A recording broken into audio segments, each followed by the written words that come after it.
In 28 AD, a man sat at a customs booth in Capernaum counting coins. His own people called him a traitor.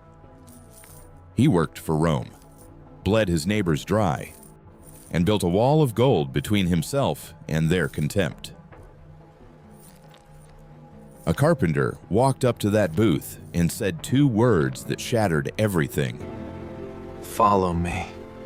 This is the story of what it costs to follow something you believe in, and how a tax collector died on his knees at an altar with a sword in his back. First century Galilee was a pressure cooker. Rome occupied the land. Heavy taxes crushed the poor. Religious leaders enforced the law while they collaborated with the very system that oppressed the people.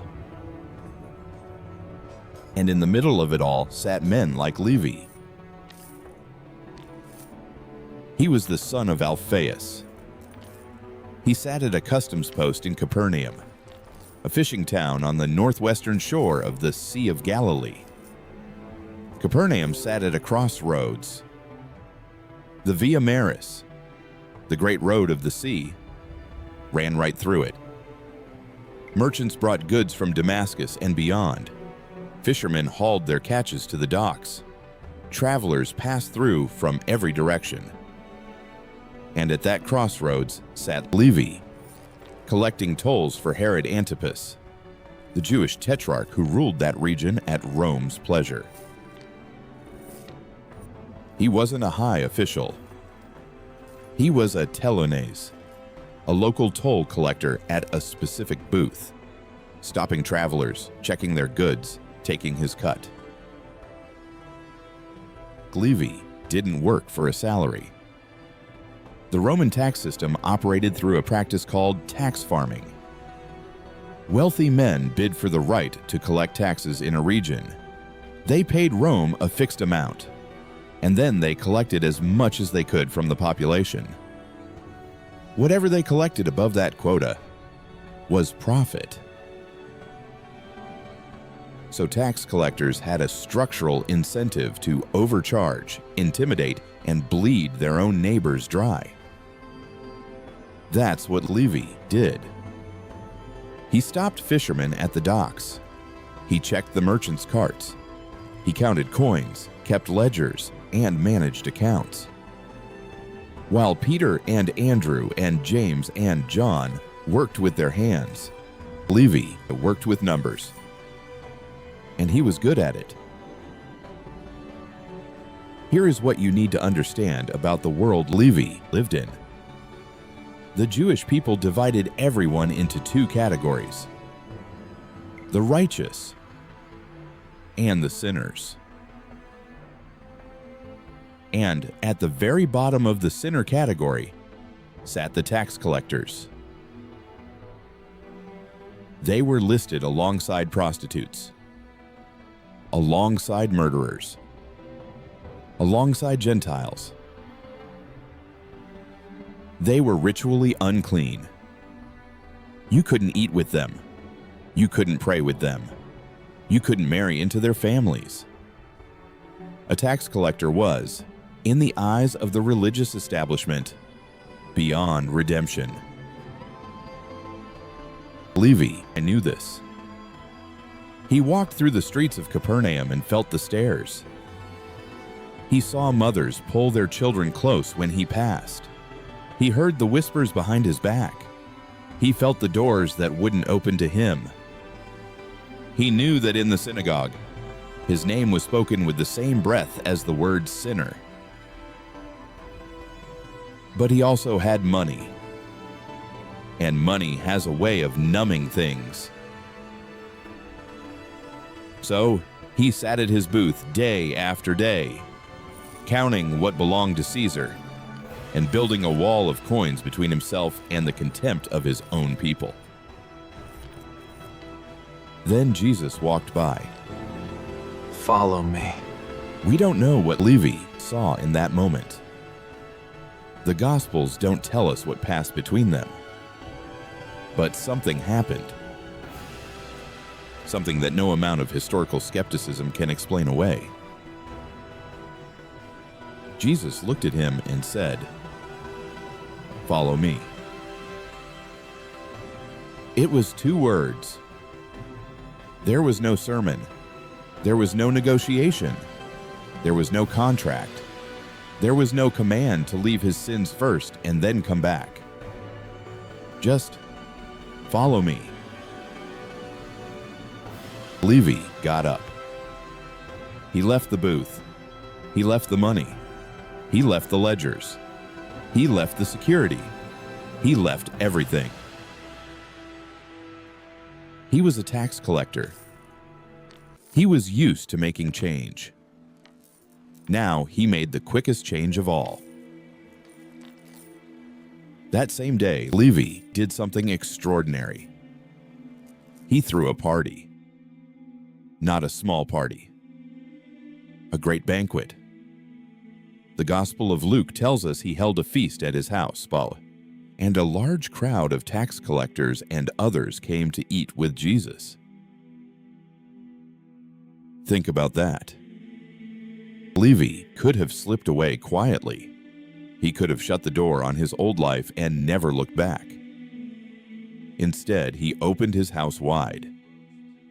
He invited everyone he knew, all the other outcasts, all the sinners, all the ones the religious people crossed the street to avoid. He wanted them to meet the carpenter who had looked him in the eye and seen something no one else had ever seen. This was an act of courage. It was also an act of love. And the Pharisees watched from the doorway. They saw Jesus sitting at a table full of sinners. They saw the tax collectors drinking wine and laughing. And they were offended. They asked the disciples why their teacher ate with tax collectors and sinners. Jesus heard them.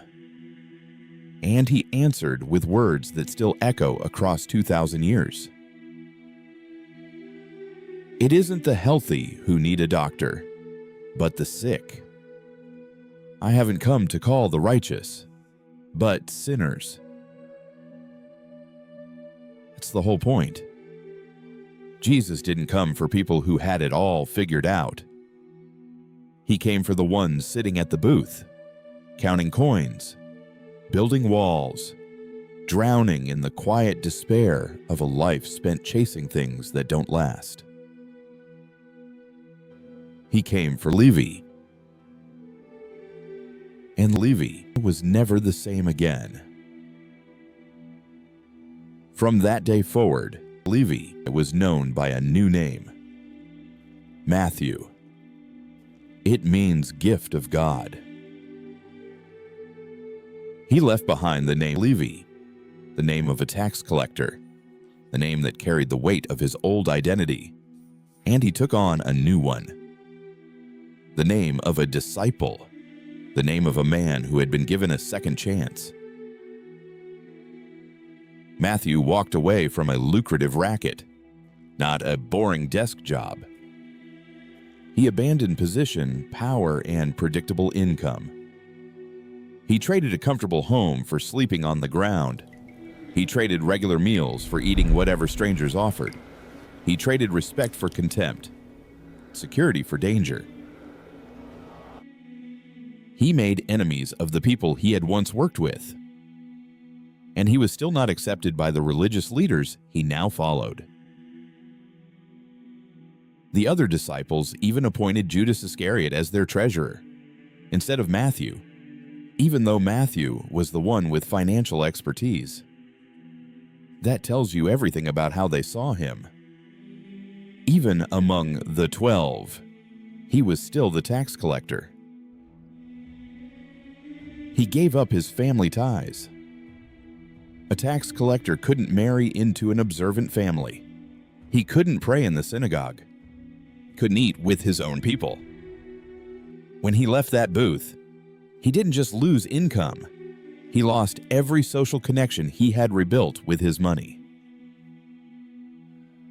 He walked into a community of fishermen and farmers who had spent their whole lives hating men like him. and he did it without hesitation. He followed Jesus through the villages of Galilee. He walked on dusty roads, slept in open fields, ate food he had never tasted before. He watched the blind see and the lame walk. He heard the Sermon on the Mount from the mountainside. He watched his teacher silence the scribes and the Pharisees with answers that cut through centuries of tradition. He didn't complain. He didn't look back. He had made his choice, and he meant it. And here is the thing that tells you everything about Matthew. He kept notes. Scholars believe that Matthew, more than any other disciple, was the one who recorded the sayings of Jesus. He lived by the ledger. He knew how to write things down. He knew how to organize facts and keep accounts. And when he met the Word made flesh, he began to write down everything he heard. Gospel of Matthew contains more references to money than any of the other Gospels. Some scholars connect this to the idea that its author, whoever he was, understood wealth and debt and treasure from the inside. He was collecting something new now. He wasn't collecting taxes anymore. He wasn't collecting coins. He was collecting words, the words of eternal life. Then came the darkest weekend in human history. Matthew was there. He was in the upper room when Jesus broke the bread and said, "This is my body." He was in the garden when they came with swords and clubs. He watched them arrest his teacher. He watched the trial. He watched the flogging. He watched them nail the Son of God to a cross. Think about what that did to him. He had left everything for this man. His wealth, his position, his security, all of it gone. He had traded comfort for dust and danger, and now even the community that had barely tolerated him was falling apart. And now the one he had given everything for was dead. The Gospel accounts paint a picture of those 3 days. The disciples were hiding behind locked doors. There was fear. There was confusion. The sense that it had all been a terrible mistake. Matthew sat in that room. He had no tax booth to return to. He had no coins to count. He had no way to go back. Nothing remained for him. And then, on the third day, everything changed again. The tomb was empty. The angel spoke. Jesus appeared. 40 days later, Jesus gave them their final instructions.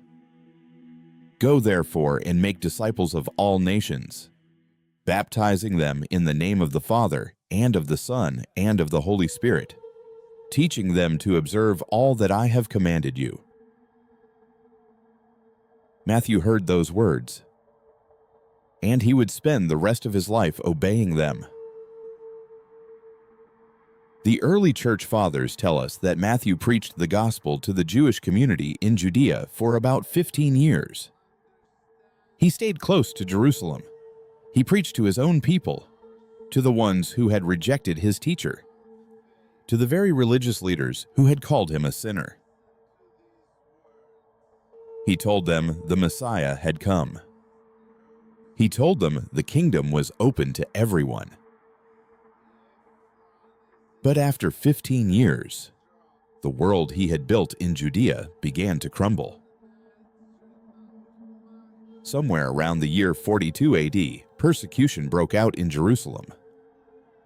The Jewish authorities turned on the believers. James, the brother of John, was beheaded by the sword. Peter was arrested and thrown into prison. The community that had gathered in the upper room was torn apart. Believers scattered to the countryside, to the coast, to distant cities. The safe world they had known was gone. Matthew left Judea. He traveled east. The exact route is lost to history. But most ancient sources agree that Matthew made his way to a region they called Ethiopia. Not the Ethiopia we know today in Africa. This was a different Ethiopia, a kingdom south of the Caspian Sea, in what is now modern-day Iran and the Caucasus region.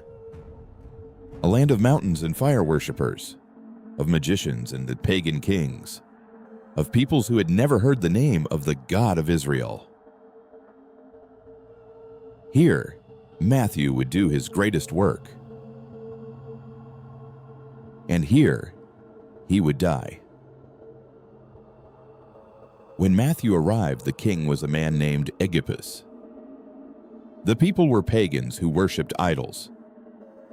Two enchanters named Zaros and Arphaxad held the kingdom in their grip.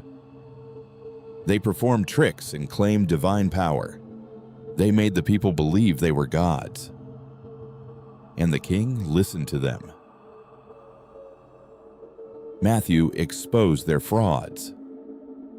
He showed the people that their magic was empty. Then the king's son fell ill, and when the enchanters could do nothing, Matthew prayed over the boy and raised him from his sickbed. The miracle broke through. The people wanted to worship Matthew as a god. They brought him crowns of gold and silver and prepared to sacrifice animals to him. Matthew stopped them. He said, "I'm not God. I'm a servant of the Lord. Use this gold to build a church, not an altar to a man." He began to preach in the marketplace, at the city gates, in the royal court, and the king listened. King Agabus, his wife, his daughter Iphigenia, and the entire royal court were baptized. The people followed. Matthew built a great church, and according to tradition, he sat there for 33 years, teaching and praying and converting all of Ethiopia to the faith of Christ. Iphigenia dedicated her life to God. Matthew consecrated her as a virgin, and she became the leader of a community of more than 200 consecrated women. They lived near the church that Matthew had built. They prayed together. They served the poor, and they became the spiritual heart of a transformed nation. Think about what Matthew built. A man who had once sat alone at a tax booth, despised by everyone, now stood at the center of an entire nation's transformation. A man who had been called a sinner had become a father to thousands in a foreign land. But every kingdom has an end, and every apostle who refuses to bend must one day face the blade. King Agabus died, and the throne passed to a man named Hyrtacus. Hyrtacus looked out across the kingdom and saw something he wanted. It wasn't the throne. It wasn't the treasure. He saw Iphigenia. She was beautiful. She was devoted. And she had taken a vow of virginity. That made her, in Hyrtacus's eyes, an obstacle. He went to Matthew and made an offer. A bribe, really. Half the kingdom in exchange for persuading Iphigenia to become his wife. Matthew listened, and then he invited the king to church. The next Sunday, Hyrtacus arrived with great expectations. He sat in the front row. He saw Iphigenia with the other virgins. He watched Matthew ascend to the pulpit. Matthew began to preach about marriage. He spoke about the goodness of matrimony, about how it was established by God in the Garden of Eden, about how a man and a woman become one flesh, about how a marriage covenant was sacred and binding, and how violating it was a crime against heaven itself. The king smiled. He thought his plan was working. Then Matthew paused. He looked directly at the king. He said, "You know that if a servant took the wife of a king, he would deserve death. Not just for the act, but for violating the sacred bond of marriage itself." The king nodded. Then Matthew continued. He asked how the king dared to take the wife of the eternal king. Iphigenia isn't yours to claim. She's the bride of Christ. She has been consecrated to God, and God doesn't share his bride with earthly kings.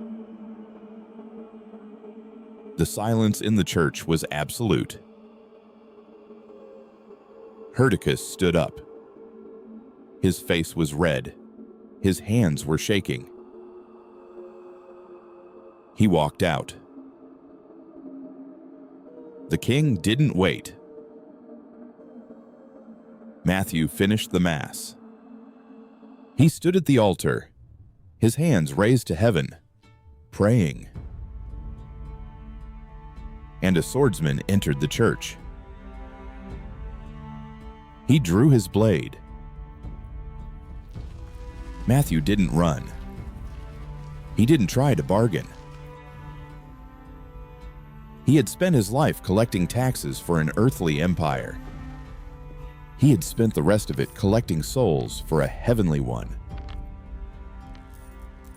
And now, at the altar, he finally met the moment he had been walking toward, ever since he left that booth in Capernaum. The sword came down. Matthew fell to the ground, and he was crowned, as the early church said, with the martyr's crown. The year was about 68 AD. The people of Ethiopia rose up.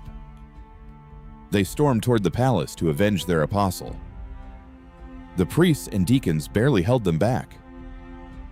They told the people to honor Matthew's funeral instead of taking revenge. And so the people turned their grief into prayer. King Hyrtacus tried to burn down the convent where Iphigenia and her sisters lived. He piled wood around the walls. He lit the fire. And then Matthew appeared. The apostle stood at the fire and turned the flames back. The fire swept away from the convent and consumed the royal palace instead. The king's son was seized by a demon. The king himself contracted a leprosy that wouldn't heal. He couldn't be cured. He couldn't find peace. In the end, Hyrtacus fell on his own sword. And the people chose Iphigenia's brother, a man baptized by Matthew himself, to be their king. He reigned for 70 years. He filled the land with churches. He honored the memory of the apostle who had brought light to Ethiopia. Matthew's body was carried away. Centuries later, it would find its rest in the crypt of Salerno Cathedral in Italy, where it remains to this day. Matthew had everything the world values: money, power, security, comfort. And he gave it all up for 2 words: follow me. Whatever prison you have built, know this: it's never too late to stand up and walk away.